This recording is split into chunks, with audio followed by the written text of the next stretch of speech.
This is Democracy Now!, democracynow.org, The War and Peace Report. I'm Amy Goodman with Nermeen Sheikh. Health workers in northern Gaza have been forced to postpone the latest phase of the polio vaccination program as Israel continues to carry out a deadly campaign of forced expulsion and starvation in northern Gaza.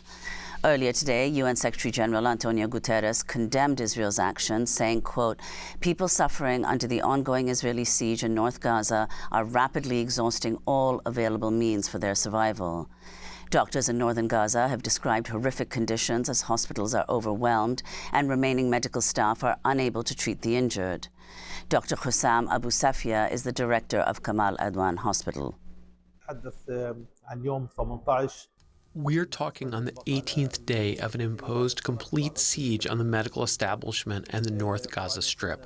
We appealed yesterday, the day before yesterday, and today we call on the world. The Kamal Adwan medical supply storage is at zero. We have no blood bags that we can offer to the wounded, no medical supplies or urgently needed medicine. Some members of our medical staff are either martyred, killed, or injured. A little while ago, we received one of our colleagues who was martyred, Dr. Mohammed Ghanem.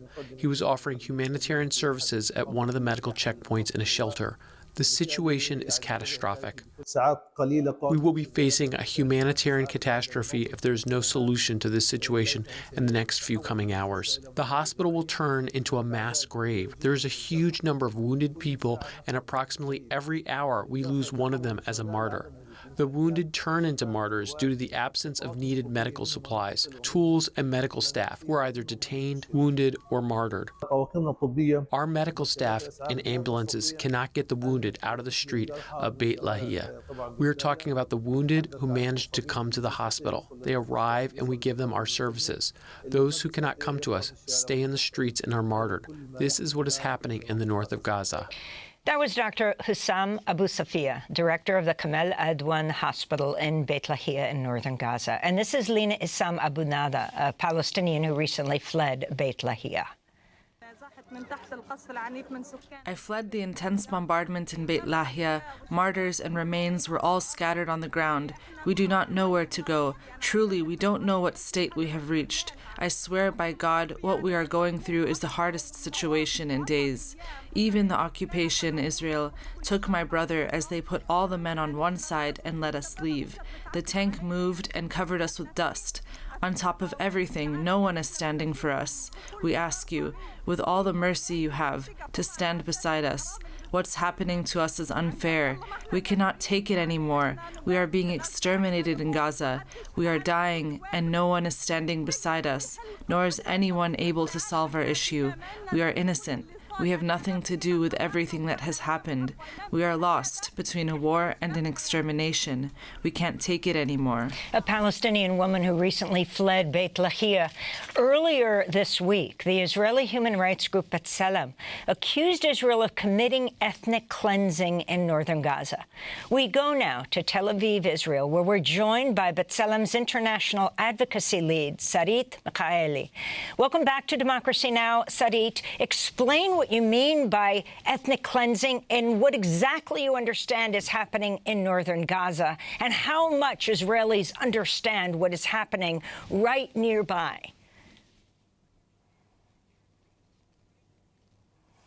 So thank you, Amy, very much for the opportunity to be with you today. I think B'Tselem decided to make this statement as really an act of desperation. It's impossible for us to continue to watch, to observe the very little information we are getting from northern Gaza, the very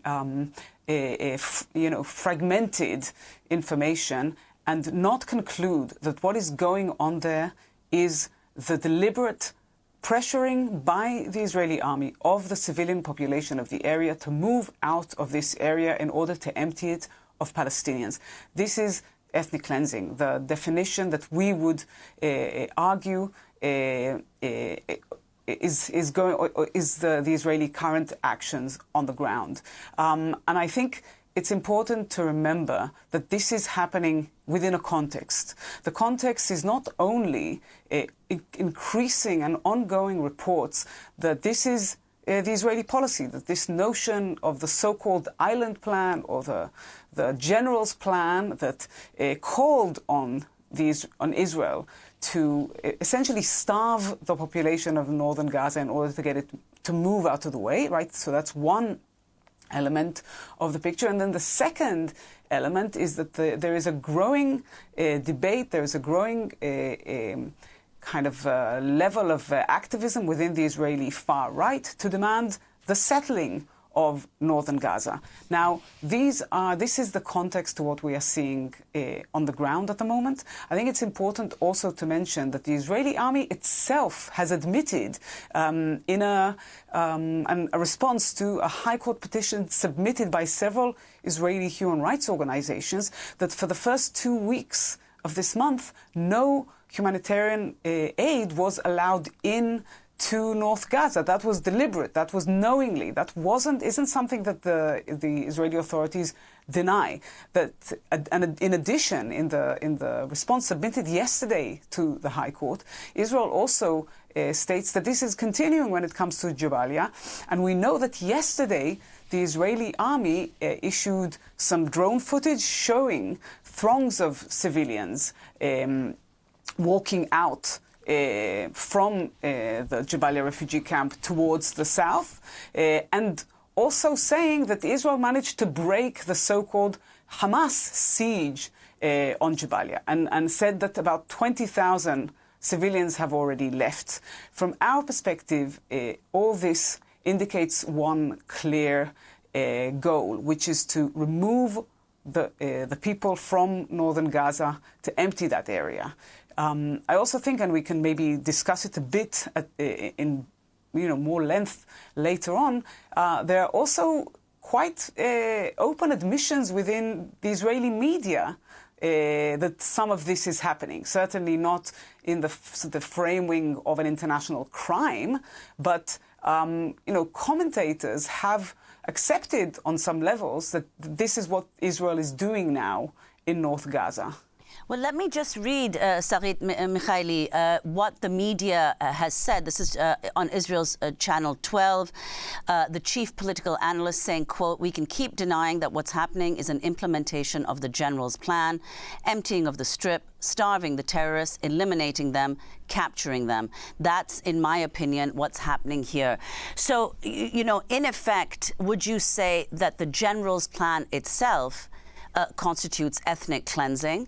And then to what extent do people in Israel believe that that's what's occurring? If it's being said in the media, is there some consensus around it? Although I will note that what he said was starving the terrorists, eliminating them, not the general population there.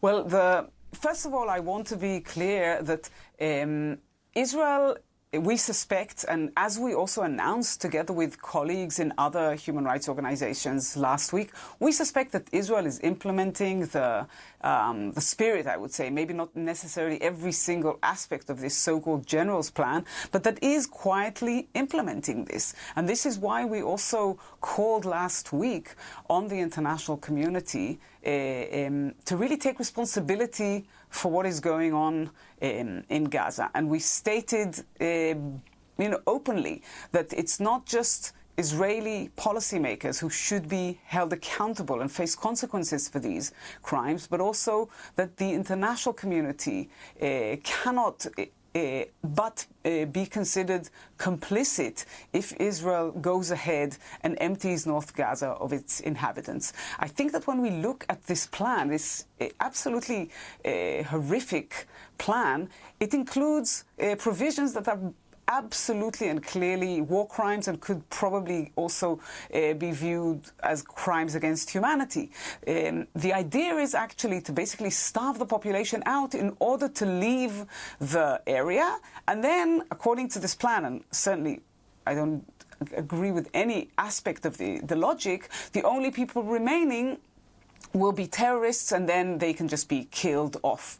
This is again, I don't want to simplify too much, but this is the essential logic of this plan. But it is absolutely in contradiction with many of the known facts we know about the situation in Gaza and in North Gaza. The fact that many of the civilians there cannot leave or don't want to leave. Some of them cannot leave because it's impossible for them to move around, because they just have no other place to go, or they don't want to leave these areas because they know that the same sort of fate of being bombarded and exposed to Israeli attacks can, wait for them in the many internally displaced camps throughout Gaza, where people are not safe in any way. So there are many reasons why Palestinians would not want to leave North Gaza. So that's the first issue. The second issue, and certainly the idea that you can somehow force them out permanently, right, without, not for their own security, is absolutely illegal. The second issue that is very clearly, part of the illegality and the shocking lack of morals, I would say also moral failure of this plan, is that the idea that you can somehow decide that after a certain moment where you say you told all civilians to leave a certain area, that means that everyone left in there is a combatant, a terrorist, and you can just kill them. That is also not true. That's simply not the way international humanitarian law goes. Civilians don't lose their protective status if you gave them an illegal and probably also impossible to implement evacuation order. The idea that somehow a person should be considered a legitimate military target, regardless of what they're actually doing, because they happen to be in a certain place that the Israeli army decided is no longer acceptable, that is not legal. That is clearly a war crime. And I have to also say that this isn't just things we are saying here at B'Tselem.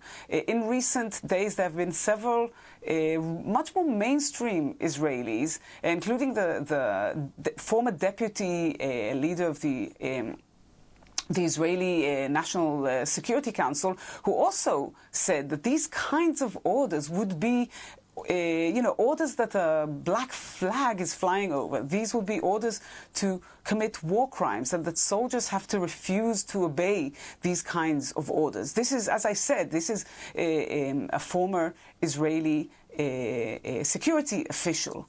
I think it's really important to remember also, though, that the current situation on the ground, unfortunately, isn't and again, I say it with a great deal of pain, isn't really influenced by statements by human rights organizations like B'Tselem, by actions by wonderful and just very courageous Israeli human rights organizations that are now petitioning the High Court, because we just simply don't have the capacity to influence the reality on the ground at the moment. And therefore, that is why that is the essential source of our call. So, Sarit Michaeli, we just have a minute.